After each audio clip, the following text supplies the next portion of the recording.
My name is James Reimer.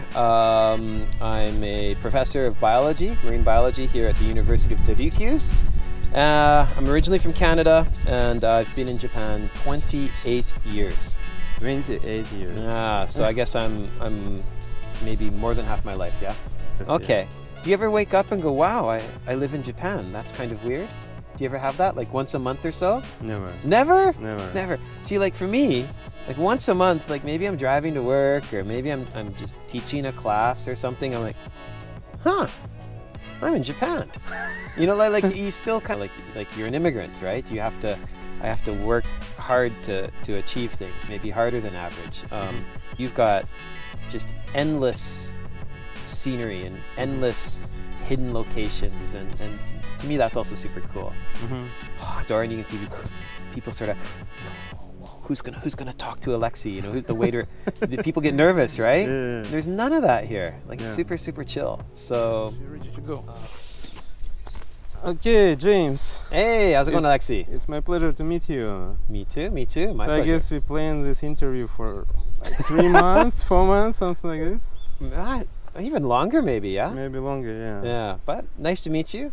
But I remember the moment when I seen you. You were giving a presentation about your life in Japan, and at that moment I realized you have to be in my interview. Well, I hope I didn't scar you too much with that presentation. But no, it was amazing. Yeah. It was fun. I mean, it was great to go up and talk to a lot. Like you have a lot of young researchers up there, and I think a lot of people come to Japan and they like it, and they're like, well, how do I stay or what do I do? And OIST is super cool, but it is, what could you say, a unique environment. Yes. Yeah. Yes, exactly. Yeah. And now you're out in the real world, right? Yep. Yeah, and so, yeah, it was cool. It was a fun time.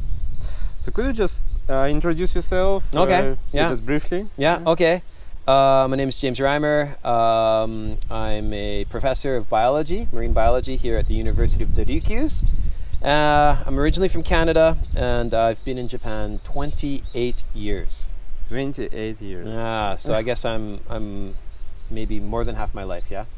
That's amazing, yeah. It's, well, time flies. Yeah. So, and yeah, that's me. That's it, yeah. So can you just describe with one word or a few words why you've been living in Japan for such a long time? One word? Surprising? Surprising. Maybe would be one word. Surprising. Yeah, let's go with surprising. I mean, when you don't live in Japan, you know, wherever you come from originally, right? You think of Japan as Tokyo or trains or sushi, or you don't think of like tropical coral reefs. You don't think of amazing biodiversity. You don't think of people from other countries living in Japan. You don't. Japan's got a lot of places to check out and a lot of things to do, and I mean, it's still, you know, you've been here how long now? 6 years? I guess 6 years. Okay. Yeah. Do you ever wake up and go, wow, I live in Japan? That's kind of weird. Do you ever have that, like once a month or so? Never. Never? Never. Never. See, like for me, like once a month, like maybe I'm driving to work or maybe I'm just teaching a class or something. I'm like, huh, I'm in Japan. You know, like you still kind of, I mean, I'm an immigrant, right? I see. But it's always, there's always things to learn. Super fun. Yeah. So it's like a journey, right? You consider it like a journey. Well, to sound like a really cheesy song, you know, like life is a journey, right? And there's bad things and there's good things about being in Japan, but it's never boring and it's never for granted. You know, like you're an immigrant, right? I have to work hard to achieve things, maybe harder than average. Maybe there are things that are stacked against you. But at the same time, there's a lot of opportunity because you have a different viewpoint, I think. I see. So, yeah, good and bad. Good and bad. And when you told about good things of Japan, what? So can you just mention like 5 of them? Like 5 good things. Oh man. Top 5, yeah. Okay, so I'd say the first thing as a scientist is it's not always, okay, but generally speaking, it's a pretty rational and logical country. and by that I mean there are a lot of rules, but things work. You know, like the garbage comes. It's very safe. You know, like societies, people respect each other.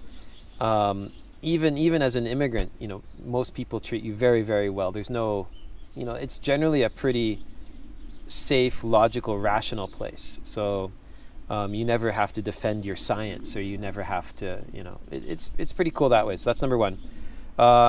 Number two, okay, I'm a food guy. The food's amazing. I mean, whether you're in mainland Japan, whether you're in Okinawa, a country, I'm from Canada, which you know, has a long history of First Nations people, but in terms of, you know, massive European colonization and stuff, much more recent, especially my part of Canada, the West Coast. So here you have all of these towns and prefectures and villages, and they've been around for, you know, hundreds, thousands of years, and so everywhere has its own culture and its own dishes and its own food, and so that to me it's deep, right?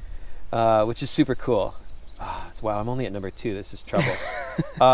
Number three is geographically. Then I think I really like. It's a dynamic place. There's, you know, we live in Okinawa. This little dot in the middle of the Pacific Ocean. We have the Kuroshio Current, which is the strongest warm water current in the world. You know, pushing all this tropical water by us. But then you go a bit north, and you've got mainland Kyushu. You've got volcanoes everywhere. You know, hot springs. You go a bit further north, you've got massive mountains. You go up to Hokkaido, you know, you have a snow festival in winter and great snowboarding and things like that. So you've got, in this relatively tiny country, the size of France, you've got just endless scenery and endless hidden locations. And to me, that's also super cool. I'm only at number three. Number four is kind of like number two, but like the language and culture is very, very... I think it's a hard language to learn, but once you've gotten past a certain point, it kind of self-fulfills itself, and you can, if you keep speaking, you keep learning. The culture reflects the country, which reflects the language, which reflects the food, the cuisine, everything. And so for me, having been here 28 years, you know, part of me is Japanese, and so there's things that are easier done in Japanese than in English. And so I guess maybe part of me likes Japan because part of me is Japanese, right? And then the last one, not necessarily Japan, but Okinawa. Okinawa is easy to live as a non-Japanese person. There are bases here for better or for worse, you know, and everyone's got different viewpoints, but Okinawa's always been a crossroad of cultures. You had Chinese people visiting, you had mainland Japan visiting, the Satsuma invading, you had all sorts of, for good reasons and bad reasons, people coming here, but people here are super used to people from a lot of different cultures. And I think you forget about that living in Okinawa, but when you go to the mainland, you know, sometimes you walk into a store and you can see people sort of, you know, who's gonna talk to Alexi? You know, the waiter. The people get nervous, right? Yeah. There's none of that here. Like it's super chill. So, I guess those are 5 random reasons why I like living in Japan. So when you told about language, how did you study that? So when I first came to Japan, I was teaching English conversations. So I'd be like, "Hello, Alexi. How are you?" Right? I'm good. Yeah, well, that's fine, thank you. You know, like really. And so I wasn't studying Japanese. And then I started studying by myself, bought a textbook, and I had a Japanese teacher who was an English conversation teacher at the school. And it was, I've sort of made a little bit of progress, but all of my coworkers, even if they were Japanese, were at this school to speak English. So I never really got too good at English. And so I realized I needed structure. So I went to Japanese language school for a year, and a lot of the students in the same class as me were from China, a few from Korea, and then obviously Australia. It's all these different places. But a lot of the people were studying to get into university, and it was like 9 to 3 every day, bang bang bang, right? And that structure was really good. And then after that, university, graduate school in Kagoshima, and that was in Japanese. So by then, you know, you're speaking Japanese, right? So actually by the end of 1 year at the language school, how big was your improvement?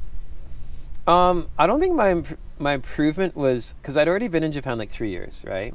I don't think it was huge, but the foundation, the basis was better. Like there's a lot of, like with English, or I mean, what is English your second, third, fourth language?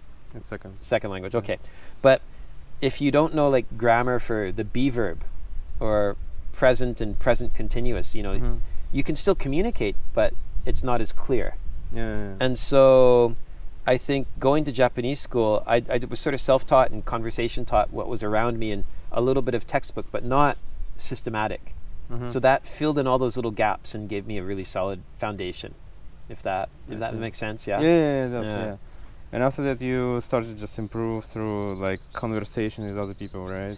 Well, conversation, and then also grad school, you know, I had to do presentations in Japanese, seminar, things like that. And it's I'm still far from perfect, you know, but you improve every step of the way. Now I teach undergrads in Japanese, and I mark their reports in Japanese. And the first year I was here, you know, I guess 2007, I'd been here 12 years. I wasn't very good, I guess. You know, I was okay. I knew what was good and bad, but I was a 12-year-old. Now 28, I'm better than the undergrads. So I can really check things, you know. And but it's always, I think learning a language is a lifelong thing, right? Definitely. So still room to improve, but every year just a little bit, right? So we're now just at Ruda, and James is going to show me his lab. All right. Yeah, main entrance, yeah. We can go around there if you want. That's the... Well, there's the sign here. We can go in the side entrance. Okay. Faculty of Science, there we are. So can we leave our chairs somewhere here? Yeah, let's leave them. I know a spot where we can leave them up here. But where they won't get taken. I guess if we leave them, actually nobody's going to take them, right? No, that's the cool thing, right? Sometimes I'll be loading gear, like dive gear or something in my truck, and you know, I'll have all this gear out in the main entrance for 30 minutes or an hour. Yeah, no one takes anything. Yeah. So I like Japan. In that sense, it's fantastic. Yeah. Absolutely fantastic. And it comes back, I think, to how everyone here is pretty middle class. No one's really, oh, I really want, and I have no money and I'm going to steal this. You know, like it's really, everyone's kind of equal in that sense. And yeah, it's nice. It's very nice. So this is the side entrance, right? Yeah, this is the... so can we leave our chairs just here? Yeah, let's put them right here.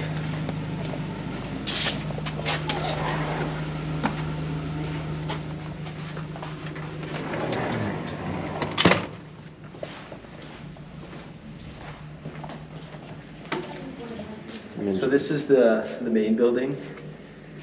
And we got biology on these 3 floors. I'm on the 3rd floor.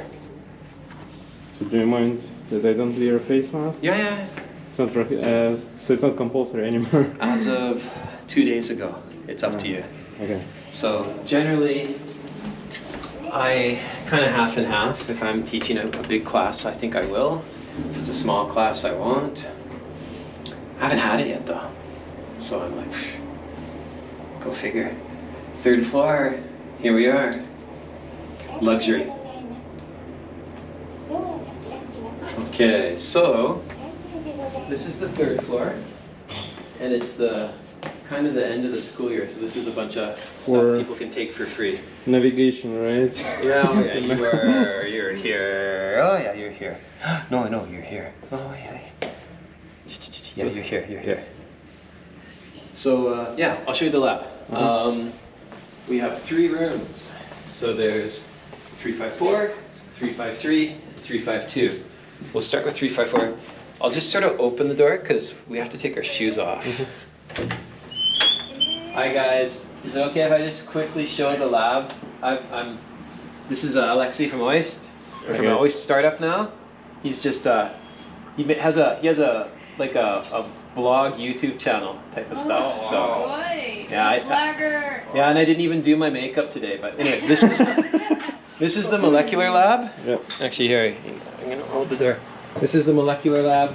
Hey guys. Hey. And so we do a lot of DNA extractions, PCRs. the usual stuff. A goose, Mhm. gem, and who else is it? Is it just a goose and gem right now? Hi. Yeah. There's no one hiding in the corner. No one. Okay. So the fridge is for beer, right? This is look at this, look at this, look at this. We're not even allowed to have food basically in here. Mhm. So this is a biofreezer, -20. This has, well, I mean, it's not OIST standard, but this has this has like 15 years worth of DNA in here. Wow. It's our baby. So what is the minimum of temperature? Huh? I- Hello, Chloe. We're gonna be on a YouTube channel. Ooh. I told you about it. Yeah, I know him. No way. Yeah. Yeah. Ah, small He world. went to my salsa class. I did a little. Cool. I just had an interview with him for his YouTube channel. Oh, cool. So I got some. Hi, Lemaine. Let you sneak by. Sorry. No worries, no worries. Nice. I'm showing our beautiful offices. ちょっと different だね。ちょっと different? A little. And then- So we have discussed about top 5 things. yeah, good memory. What about top worst? Oh, how many? Five How many? things. How many? 5. 5. Oh my gosh. The 5 worst things in Japan. Okay, number 1 is something we were just talking about off camera, and that's the country or the bureaucracy's lack of ability to change. Japan is very stable, which is also a good thing, which I talked about as one of the good things, but it's also it's a double-edged sword, right? It's a bad thing.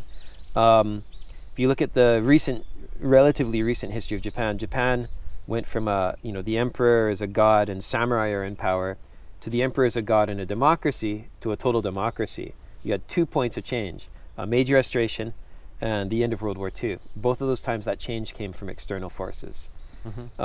So I feel like Japan or the government or the powers that be might not change until they really have no choice. And so, birth rate's falling, funding's falling, lots of problems. North Korea is being crazy over here. China is getting more and more angry. Russia's over there. There's a lot of countries around, and Japan's kind of sort of doing the same thing, right? So I don't want to talk politics because I don't even have the right to vote here. But it's so hard to get change here. And that's definitely number 1 with a bullet, number 1. Number 2, related to that, definitely not multinational, multicultural. There is a lot of people here living our lives. There's a lot of different communities inside Japan, but we're definitely minorities, we're definitely marginalized, and outside of a few places like Okinawa, I think it's hard to be a minority in Japan. Number 3 is working conditions. My university's great. I love my university. Working conditions suck, for lack of a better word. Even at OIST, right? Which is a famous place. There's a lot of people probably doing a lot of overtime. Like the government requirements for paperwork and reporting. People just sacrifice their weekends. Balance here is needed, work-life balance. We should all be sitting outside, listening to the birds sing and having a beer now and then or something, right? Number 4, I don't know if I can get to number 4. Well, I guess the diversity could extend to everything. As a consumer, as a customer, it'd be nice to have more decaf coffee or more vegan choices, or I'm neither. I eat meat all the time and I like caffeinated coffee, but there's not a lot of choices when you're doing anything, when you're buying a car, when you're building a house. Like when we built our house, we had this cool idea. We wanted to make the background for the kitchen. We wanted this sort of really fancy back pattern. Like, we have blue and gray. Like 2 choices. Like a country of 120 million people and you have 2 choices of kitchen color. Like, Yeah, they put it down, right? yeah, diversity is like, hello. Sorry, I'm getting a bit excited. Number 5. Well, this is all related though. Okay, like you have to pay in cash, or and you must use your inkan, which is great if you're traveling. You can give your inkan to someone, they can stamp things, but this whole idea of paperwork and lack of change into the digital world is really holding Japan back. Everything's on paper here, almost everything, and to me that just slows things down. Yeah. So I'd like a bit more flexibility and diversity. But let's see. Let's do our best. How does it work together? Like some people consider Japan like a really high technological country. You know, they have robots, they do some crazy artificial intelligence things. Yeah. But in fact, they still use paper. They still use fax machines. You know, to Yeah. for Yeah. communication.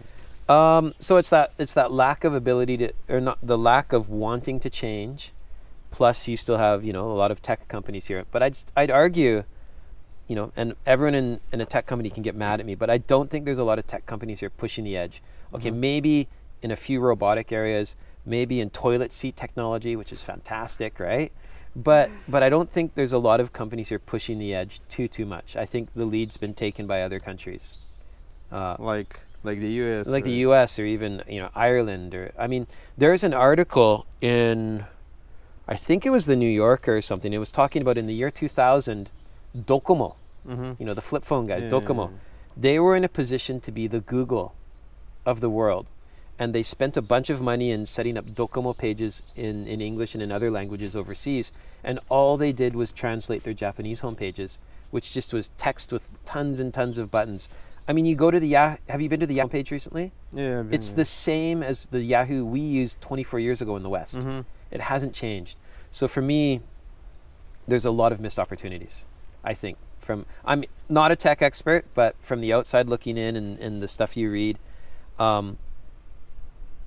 steady is great and it's predictable, but it stifles evolution and creativity. And I think that's something Japan society and is wrestling with, is how to be more creative in all of society and more accepting and more inclusive. It's a tough fight. So why the company? Why they don't use these opportunities? So they have a lot of opportunities, right? So they have funding, right? Yeah. So, but they don't use it, right? You mean to do different things? Yeah, to different things. I think, well, okay, this is me maybe immigrant or mansplaining a bit, but I think, like in school here, making mistakes is super embarrassing, right? Like if you make a mistake, it's here with even in the faculty, making mistakes on paperwork and stuff is super embarrassing. So you never get complimented for doing a good job. It's like, oh, you made a mistake here. And so I think there's a demand or a wish for everything to be perfect, but that's not what happens in the real world. But I think expectations of perfection here are too high. And so companies also, they're really scared to try something new because they don't want to, maybe publicity from something good versus publicity from something bad. Everyone's so scared of bad media and mistakes here, right? So it means that in a choice like doing nothing or trying something risky, they usually choose doing nothing, right? I would say so. I mean, I don't know, and there are companies that are doing things, I think, risky and edge taking, and there's in the fashion industry and the music industry and stuff. But even you look at big fashion or big music, and a lot of things are controlled by the same companies or calculatedness, right? Yeah, so exactly, yeah. I think there should be more startups and a little bit more risk taking. But then when you're using public money, can you justify taking a risk with public money, right? Yes. I don't know. There's as soon as someone makes a mistake, everyone likes to look backward and go, oh, it was your fault, and no one wants to take responsibility. So bit of a mess. How was your experience? Like, you're doing science, and are you risky, or you try to balance between this? I don't think what I'm doing is risky in terms of science, because we're doing like really basic marine biodiversity stuff. We're going out diving, we're looking for new things, we're finding new things, and we're explaining them, right? So, we're given where we are, Okinawa, and given how high marine biodiversity is here, the chances of us not finding something new are really low. We're also doing a lot of ecology, where we look at anthropogenic impacts, how humans are changing the marine ecosystems. But there are massive construction projects all over Okinawa. The chances of us finding no results are low. If the results say, oh, the construction doesn't do anything bad, well, that's a result. If we go diving and we find 10 species or 20 species and 2 are new, or 1 species and it's not new, those are all results. We're just reporting what we find. So I think, I don't think it's super high risk. I think it's documenting what's here. So you just like do some. But, yeah. Yes, some kind of observations, right? And you just report on them, right? Observations, maybe a few experiments, but at the same time, it is risky from a scientific career point of view. I see. Because often people want to go for the biggest impact, or they want to find the most amazing discovery or something. You know, like if I was to get money to go to the Japan Trench and say, I'm going to find the world's deepest fish species, that's risky. Yes. I mean, they just did that off Ogasawara like a couple days ago. Oh. But you don't know, right? And if you pin everything on something you don't know, that's risky. But I'm like, let's go to Ogasawara, or let's go to the Japan Trench. Let's see what we find. That's a little bit less risky because no one's been there. No one's found anything. So, but the flip side is, what if you find like okay, I work on a group of animals. They're like anemones. They're zoantharians. What if you find a zoantharian? You know, you're not going to make front page news. You're going to be like, oh, we found a zoantharian. I think it's cool. Like 20 people in the world think it's cool, but it's not huge news. So I think when you're doing science or you're reporting stuff and you're kind of not caring too much if it's important for the public because you believe it's important for science, that's a little bit risky. But my thinking is, everything's changing. Climate change is coming. The Anthropocene, 6th mass extinction. We got to document stuff now. So to me, I think what I'm doing is cool. But that's my thinking, right? And then this room here, next room, 353. It's your office, right? Yeah. I'm also usually I take my shoes off. This is the office right here. Bit of a disaster, but nice view. And these are all pretty much specimens that have been backlogged from Corona and museums being shut down that we're slowly reducing. So this is your gear, right? That's actually extra gear there, yeah. Okay. Yeah, basically, yes. This is this office, so. Yeah, looks nice. And then this is the first thing I bought with public money. It's a picnic table. But it's actually pretty cool. You can sit down and chat with people, and I put things on the big screen to talk with students and stuff. So it's cool. Works well. Yeah.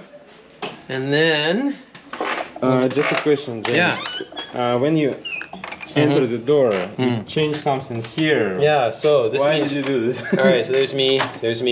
This says, in the room, class, inside school, outside school, meeting, business trip, or home. So I had in school, because I didn't want to do a meeting because that sounds boring, and it wasn't class because I didn't want to mansplain. But then when I came in, I'm going to be in this room, I'm in the room, I'm in the house. So you have to do this, or it's just... No, you don't have to, but it's helpful for people who can read kanji. Okay. Only for that. Alright. Hi guys. This is Alexi. He runs a YouTube channel. I was getting interviewed. Nice. So I'm showing him our beautiful, beautiful Soviet technology building. Oh yeah. Sorry, no offense. Can I just record a little here? Is it okay if he records just a little? Yeah? Alright. Yeah? Okay, it's Ayaka-san and Wilhelmine-san, and that's it right now. So this is the student room. It's glorious. A lot of science happens here sometimes. So you're PhD students, or... Busy students? No, PhD students, or... Masters. Masters. Okay. But both masters now, yeah? Yeah. Yeah. Oh, look at you. Ayaka's brand new shiny student. Actually, I just totally... So the question is, how do you think? Why do Japanese people, they have so long work hours? I think it's a couple things. Japanese companies in general, not all, but a lot.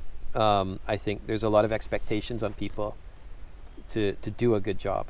And I think a lot of people here want to do a good job. I mean, you walk into a convenience store, the service is fantastic, right? Yes, yes. I go back home, there's like some dude on the phone, he's not even paying attention to me, and I'm like, "What? This is bad service," But so I think people here are very serious about their jobs. But being serious means like when the powers that be, whether it's a ministry or the head office or the boss is like, "Hey, I want this information," you keep working until it's done. And that often you can't get it done by 5 o'clock or 5:30.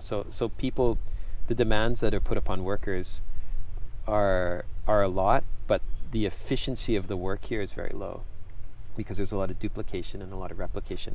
There was a study that came out maybe 5-10 years ago now, and if you use the American worker as a standard, like 100 as the number, how much work you can produce in an hour, Japan's like it's 60. So like people here aren't working efficiently, and it's not the people's fault. It's the systems and the way that things are done here with checks and double checks. Maybe the amount of mistakes is very low. Maybe it's only 1%. Maybe the United States is 4%. But you're losing 40% worker efficiency to get rid of 3% of mistakes. Is that cool? Well, I mean, not my decision, but it's interesting. So it means actually to keep the same GDP, right? They have to work longer. Like 1.45 hours or something like that. Yeah. So I think that's one of the reasons is in order to be competitive on the world stage, companies have to put in a ton more time and work a lot harder. And also mistakes are embarrassing, and if you're a worker and you make mistakes, well, that's just that's awful, right? So people don't want that. If you make mistakes, it comes back to your job evaluation. It's all wrapped in there. So you end up with what? Black kigyo, like the companies they call black companies, which isn't in that there a lot of people are working overtime for free. Yeah. But I think we all work on that in Japan. Do you only work 9 to 5?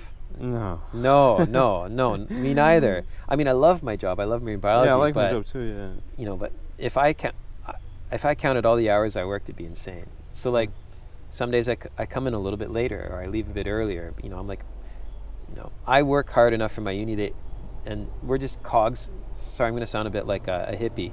We're just cogs in the machine, right? If you and I go somewhere, they'll just replace us, or any worker here. So I think it's up to us to set our limits, because otherwise we're just going to get worker abused over and over.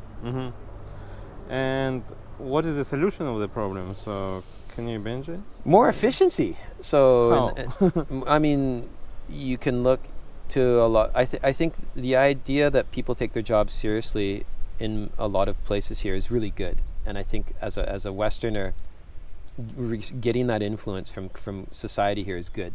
You take your work seriously and you try to do your best. But the flip side is I think we can learn a lot from the West about drawing boundaries. But bosses should be doing this. Companies should be doing this. All right, 6 o'clock, we're locking the doors. You're out of here. When I was in the Netherlands working at a museum, at 6 o'clock, they kicked you out. They literally kicked you out of the office. But maybe you need something like that.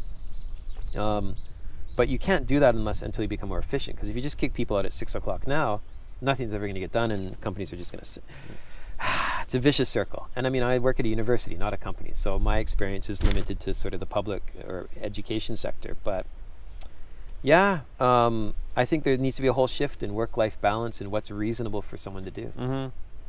But still, you don't have a certain roadmap how to change it, right? Well, yeah, but it's going to take restructuring society as a whole.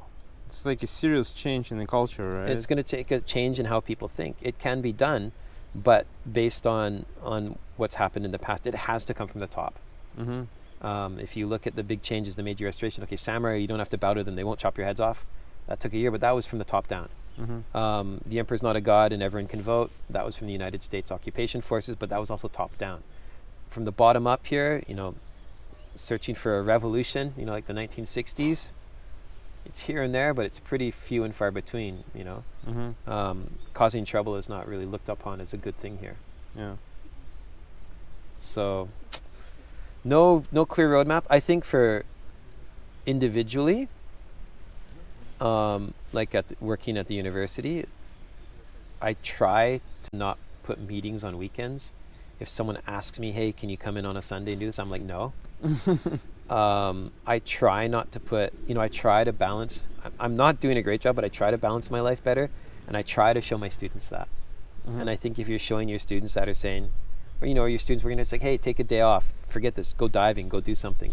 Like, I think you, as a boss or a supervisor, a manager, I expect my students to work hard, but not 80 hours a week or 60 hours a week. That's crazy. If you want to do it, you'll do it, and if you don't, but also take time for yourself. But you still can kind of utilize the system, right? You can ask people to work longer because you're in Japan, right? Well, I mean, I ask people to do things, for example, in the lab, and we have some money to compensate research assistants and stuff. We're all kind of in it together, like a boat. But no, I think companies here are very careful too. You never get, please work until late at night. No one ever says that. Not here. Maybe in a company, yes. But you might, now and then you get like an email Friday afternoon. It's like, this is due Monday morning. It's like, when the beep, beep, beep, do you expect me to get this done, right? So stuff like that pisses me off though. Like, we should be a bit more reasonable, right? Yeah. So it's like in the air, right? So they don't feel like a direct pressure from the boss, right? They just well, I think there's sadistic bosses anywhere, but no, I think generally most people here are good, but a lot of people that are working in companies or universities, maybe they don't have any other experience, or they've never been overseas. They're not sure about. Okay. They cannot. So actually, they don't understand the problem, right? They don't realize the problem, right? Well, okay. I think it's just Japan's just taking its time to become modern in some ways. Like we got a survey like last week on LGBT rights in the university, and the university is considering making badges for us to wear to show that we support them and stuff. People of different persuasions, and that's super cool, right? It's better than nothing, and our university doesn't have a policy right now, and so they're like, let's make some policies and let's do something. So they recognize that, we should do something. And there's this huge long survey, and they're also sort of trying to ask, how do you feel about, what if your colleagues were LGBTQ or something, and look, everything's cool, I don't care, just answer. But I think the words they used was just LGBT, even not even LGBTQ or LGBTQIA plus, like, or alpha plus. There was like the word itself was already excluding like a lot of different people. And so the meaning was well intentioned, and the university, I think, is trying their best to do cool things, but it's just going to get criticized by the people that they're trying to help, because no one studied anything in the last 10 years about this. Like so there's a lot of stuff like that. I can remember I was at a conference once with a French colleague who also works in Japan, and we're at this, after these presentations, poster presentations, we're sitting there, maybe having a glass of wine or something, and this sensei, this Japanese sensei who's a bit older than me, comes over and starts asking me and this other guy, how's working in Japan as a foreigner? We've had maybe a glass of wine, so we start talking, we're like, and that is like just now listing the 5 things, we start getting excited, and the sensei's like, that's very interesting, I'll write this down. He says, I'm in charge of the committee for making this a better place for foreigners to work, for the ministry or something. And at first I was like, well, that's really cool, they've got a committee for this. And then I thought, it's like, why am I telling a guy who's never experienced this about, like, why isn't it this French guy or me on this committee? Like the idea is good, but they're missing the point, right? Yeah. You want someone to, like, you're filtering things already. It's like Yokohama City, I think, back in the day, they had this gender equality committee. And they took out a full page in a newspaper and said, we support women. It was 12 guys in a suit. In 12 suits, right? But it's like, and then they got criticized, and they're like, but it took until someone criticized them for people to realize that maybe they weren't serving diversity. So the bar on inclusion and making people feel welcome and belonging, or considering workers' rights, or all these things, it's very low in society. Company to company, some universities are great. See, the thumbs up here. right, yeah. So, but on average, as a whole in society, there are definite issues here for sure. Yeah. Gender balance, Japan's 122 or something out of 140 or 160 countries in the world. Like, that's an issue. So you don't want to stereotype and say all Japan's like this, and it's not all Japan. But as a whole, there's a ton of issues here in terms of diversity and inclusion and workers' rights and efficiency and a lot of stuff. So Japan needs you. Japan needs us. Yeah. Gotta fight the power, right? So I just got these made today. Brand new. Brand new. There's hang on. Oh, the first one. The Open first. the box. Oh, I'm so embarrassed. Shishing, shishing, shishing.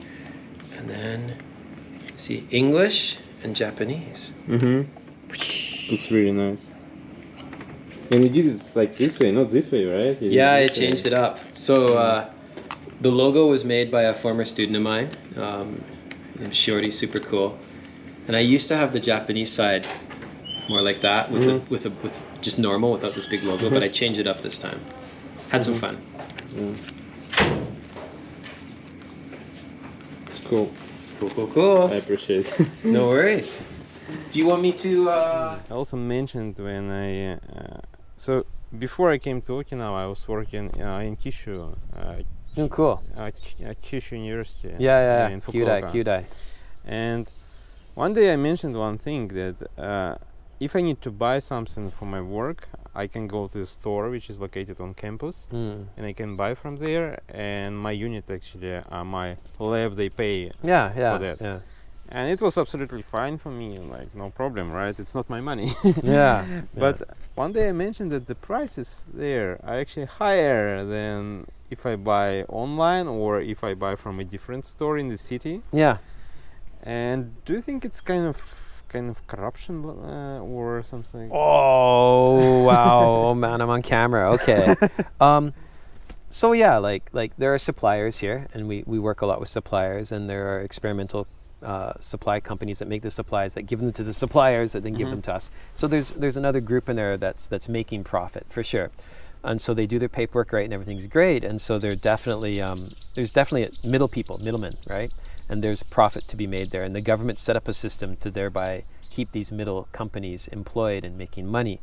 I've been explicitly told not, in the past, I think now is a lot better, but I wanted to buy a microscope, like online, and there's two parts, and I had to have both parts. Of course, I couldn't buy this myself at this point in time, so I had the people working in one of the offices working on this, and they found them for like 3 times the price, right? And I was like, no, I want this cheap stuff because I want to use my research money because I want to do more. I want to be able to do something over here, something over here. And they're like, it's not about the price. It's about following the rules. So the rules are set up to spend more money to keep other companies employed. Okay, maybe in terms of society, that's great, but in terms of efficient use of money, maybe it's not good, right? Maybe it's the opposite of 0.6 and 1.0, right? You're spending 1.4 times the money to get 1.0 worth of equipment or something, right? So that sucks. And I can tell you something else, I'll make it vague enough so that I don't get in trouble. Some people I know were doing some overseas work in another country, and they were funded by an agency from here. And there weren't many scientific supplies in that company. So when you wanted to do work in that country with funding from this country, and you wanted to order things, you had to use a company that was from this country to ship things there. I see. So in other words, if the country was Japan and you were working in another nation, you would have to somehow find a company in Japan that was willing to send you stuff. And the prices here are already marked up, and then sending it overseas marks it up again, even though there were probably neighboring countries that were much closer, where things were much cheaper. So again, it's taxpayers' money, and the government decides how taxpayers' money is spent, and so you can't argue with the rules, right? But at the same time, a person who knows a little bit about economics would probably look at that and go, it's not terribly efficient, right? So I guess the question comes, all of these funding things, or Oyster, our university, which is funded by Ministry of Education, is our mandate to spend money efficiently, or is our mandate to spend money following the rules, or is it kind of both? And again, it's taxpayer money, so it's not our money. But in the broad sense, it's our money. It's the society's money, and you pay taxes. I pay taxes. We are kokumin. We are members of society because we pay taxes. So, I think we have a right to say things when we don't agree, but we have to follow the rules. Yeah. And maybe the rules change. And rules, like we talked about off camera, over time, sometimes rules do change, and sometimes things do get better. But it takes a lot of people saying things, and most people do not want to say things. So, is it also so actually does it apply the same like to foreigners? So, for example, sometimes foreigners they just skip the problem. They don't pay attention to that. So I think there's like ignorance is bliss, right? So when you first arrive in Japan as a foreigner, if you don't speak Japanese, like everything's easy, everything's cool, and you're making mistakes everywhere and you don't even know, and that's totally cool, right? And I think even now, 28 years in, 6 years in, people still expect us to make mistakes and do things in a different way, which is somewhat not very kind and somewhat racist. But the flip side is it's incredibly freeing. If people expect me to be an idiot, I will gladly be an idiot. Well, maybe not an idiot, but like if I will still probably say things and do things that many of my colleagues probably wouldn't. I took sabbatical 2 years ago. It was the first example in my faculty, maybe ever. And I'll take it again in 5 years when I'm eligible again. And everyone was like, after I applied and got it approved, not for a year like I wanted, only 6 months, but I got it approved, of course. And then it was in the middle of Corona, great timing. But a lot of my colleagues were like, oh, I'm really glad you applied. Wow. And people were curious about applying. No one has since then. So I think, if I have to be a guinea pig and stick my head out, sometimes I will. I mean, I'm going to be an idiot anyway, right? You ever feel that way? I know, I wouldn't say like that. So I think still you have to be yourself. Yeah, you have to be true to yourself, and I mean, you don't want to cause problems for other people, but there's a balance, right? I don't know. But I guess the thinking would be, if I'm not here, someone else has to do my work, and therefore I'm causing problems for other people. Yeah. But if that's the case, we would all be working every day and we'd never take a single day of holiday. Yes, exactly. It's all about balance. Did you take all your holidays last year? I mean, after I quit my job, I used all my holidays. Yeah. So until the end of the contract, yeah. I think I had 2 or 3 that I didn't take, and you get them bumped up so you can keep a maximum of like 40. But I try every year to use all my holidays. Yeah. I really try. But I don't know, I don't think many of my colleagues do. So they work just like... No, I think individually everyone has pretty good balance, but I think as a group, when you have a group of people together, it makes it hard for people to take holidays or do things. And I guess maybe if I didn't want to do so much research, or I didn't want to have so many grad students, then I could spend more time doing other things, right? So yeah, it's some people look at research as being greedy, like oh, you should be doing more admin. I see. But I don't agree. I think if we didn't have students and we didn't have research, we wouldn't have a university. And if you want admin, I will do my best and I will help, but that's not my specialty. Don't hire me for admin. Hire me for research or supervision and mentorship. Shoots himself in the foot for future admin jobs. Totally cool. A little of advertisement. So, are you looking for students so for example, some people who watch you on YouTube, so can they apply for okay, PhD or master's? So okay, university plug. So actually, one thing that's really cool about this university is we do have an international grad student program. So we run a grad school in English, basically, for for masters and PhD. There are intakes every 6 months. There are scholarships, like Ministry of Education scholarships, available for people from, I think, primarily ASEAN, ASEAN countries. But there's we also have, there's a lot of private scholarships. So like in our lab, I think we have students from like 13, 14 countries right now. Oh, really? Yeah. So there is a really big sort of international student community here. I think particularly in the biology department, our lab's got a lot of students, but there's a lot of students in other labs too.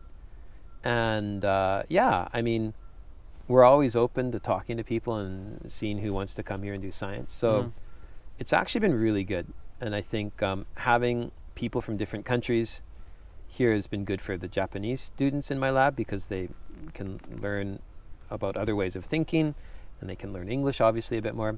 And I think for students coming here, I think it's good too, because like we talked about before, you know, learning about trying to do every job seriously, and you know, working hard. Like everyone works hard, but like really trying to learn something from Japan as well as bringing something, right? Give and take. And so you sort of, I think, you know, like, well, just like you're an expat. You were saying, you know, you don't like to make mistakes as much as you used to, right? Yeah. So I think for expats or people living in different countries, you know, in the end, where is your country? Is it Japan? Well, maybe no, but I've been here 20 years. Is it Canada? Well, yes, but maybe no. You end up, you're just a human. Exactly. And you're in the middle, you Yeah, know, like, yeah. so you've got some characters of Japanese society, some characters of whichever country you come from, but you can be flexible in both and you can make things work. So if you take the best from both worlds and, you know, don't worry too much about all the other crazy stuff, you can do cool stuff. Yeah. So it's like I decided to myself, just I just live on this planet. So Yeah, yeah, in the end. I don't live in a particular country. I just live on this planet, and that's it. Yeah, good science fiction book right there. No, but you're right. You're absolutely right. Like, you know, okay, my passport is Canadian, and a lot of my identity is, I guess, Canadian, but I've been here, and if I go to Canada, well, there's things I love about Canada, and there's things I don't love, and if I go to Japan, it's the same. And saying things that you don't like about wherever you live, it doesn't make you anti-nationalist or you're just being an honest human, right? Yeah. And I think we could all strive for a better world, and you know, and if you say nothing, you know, lead by example and do your best, and you know, if something's important to you, fight for it. Yeah. So, have you ever thought about applying for a Japanese passport? No. Could you explain why? And I just talk Yeah. ahead. So, if you apply for a Japanese passport, you should refuse your Canadian passport, right? Yes. So if I take Japanese citizenship, I would give up my Canadian citizenship, which is one thing. The other thing is you have to change your name to a Japanese name, not necessarily kanji, but theoretically you have to change your name. So I would have to change my name at least to kanji, which is okay for my family name, but my first name, a bit difficult. Okay, so that would give me the right to vote. And it would change which line I line up in at the airport when I come into immigration. But that's it. It won't change anything else. My phenotype is definitely not Japanese. I would still get asked for IDs when I go to hotels. I would still have people panic when I walk into a restaurant in the middle of the countryside. I would still have people coming up and just speaking English to me, I mean, which is sometimes very nice, but I would not be seen as any different. Yeah. I would still be me. I would still be a foreigner, right? So the benefits really are few and far between as far as I'm concerned. I mean, do I want to vote? Well, I guess as a good citizen I should vote, but I don't really want to listen to politicians. But I guess I could, but for me, everyday life, there's something every day where you know you're not Japanese. That won't change if I change my passport. And so I guess I already gave up that fight before it started. Yeah. I heard the same from other people, and they just told me, no, I'm not Japanese. How can I be a holder of a Japanese passport? I feel though, you know, like compared to some of my students, in some ways, in some regards, I think I'm much more Japanese than some of my Japanese students. But that doesn't change who I am, right? Yeah. So, you're right. You know, maybe for people with dual passports, you know, like right now there's, you know, like Naomi Osaka, tennis player, right? Dual nationality. And so when you're winning, everyone's like, oh yes, this person's Japanese. And when you get arrested or you get in trouble, oh, this person's not Japanese. You know, this whole, and of course she hasn't been arrested or anything, like, but you know, like there's a real dichotomy in and out, right? Like baseball, World Baseball Classic, right? Japan won, right? And I watched that with, you know, super cool. They had a player from United States, Nutbar, and his mother's Japanese. I'm sure he's still got like his American or his Dutch passport, you know, but you know, oh, it's convenient to have this person on the team, right? Interesting, really interesting dichotomy here. And also, it mean like, so maybe I don't want to talk about it, but No worries. Let's in see. the case of travel in Japan, if there is like, I don't know, like, if it's not comfortable for living anymore, you can anytime get back to your country with a Canadian passport. You're right. You're right. In the end, like it is an out. I think, like during Corona, the government passed a law like if you were not Japanese, once you left Japan, you weren't allowed back in, even if you're a permanent resident. They changed that after like 3, 4, 5, 6 months or something. But like stuff like that was crazy. Like that really, even though I didn't leave Japan, you know, but like what if someone in my family was sick and I wanted to go home? I couldn't. Well, I could, but then I couldn't come back here. You know, I'd be fired, like crazy stuff, right? So I guess, you know, you realize you're a second-class citizen, and that in the end, when push comes to shove, like with Corona, Japan's priority was protecting people with Japanese passports. Japan's priority was not protecting me or you. And do you want, but maybe it'd be the same for Canada, maybe it's the same for, you know, America, maybe it's the same for everywhere, but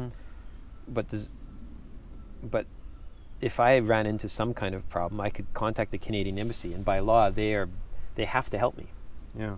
So do I want to give that up for Japan? I don't think so, right? So you can never pretend it for it. Nah. I mean, the benefits are few. For now. Yeah. So, I mean, you know, I guess in the end, like you say, we're just humans, right? And I think in, you know, back in the day, you know, your ethnic group was your passport, you know, like 400 or 500 years ago. But now most of our countries are so multicultural, you know, like, and many people have many passports. But Korea, China, Japan, East Asia is very much still, and there's a lot of minority groups in all of these countries, but you know, there's still very monolithic thinking, right? Even if I had a Japanese passport, people would say in conversation, "Oh, but you're not Japanese." Like, where are you from? Oh, I'm Japanese. No, where are you from? You know, that conversation, right? Yeah. So, yeah, I mean, yeah, no benefit that I can see, or very little. As a scientist, a cold calculating scientist. But it's not about scientists. So actually, before I asked a lot of people about it, and they told me the same thing. Yeah, I think it's. I guess the one thing, and maybe even OIST too, I don't know, but I think that our university tries. I think that Japan kind of tries. But, you know, if you want to talk about internationalization, you need to make people feel a bit more welcome. You know, a little bit more considerate about other people's rights and things like that, right? Super small example, but we have signs inside our university, and it says, please be quiet, you know, like when you're on the stairs, right? Because the stairs sounds echo and stuff, and it's a university, people are studying. So the office at the science office, the people in charge of making the signs, they had this sign, and it was "Be quiet." And they asked me to like check all their signs, and I was like no, like "Be quiet" sounds just like so draconian. Yeah. Like, please be quiet. Oh, but it's mainly students, and why should we say please? It's like, you want to write it in English? Okay, in Japanese, shizuka ni shite. Shizuka ni shite kudasai. You'd probably still put the kudasai in there, right? But it's like this whole, there's a word which is kechi, which means like cheap or not wanting to give too much. And when it comes to rules here, people are so like offices are be quiet. Why can't you just say please be quiet? You know, like going to the airport, you know, like the security, the immigration, fingerprints. You could say welcome back to Japan. I live here, fingerprints. There's a lot of people, you know what I mean? Like, exactly. like just a little bit, right? Yeah. You know, I don't know.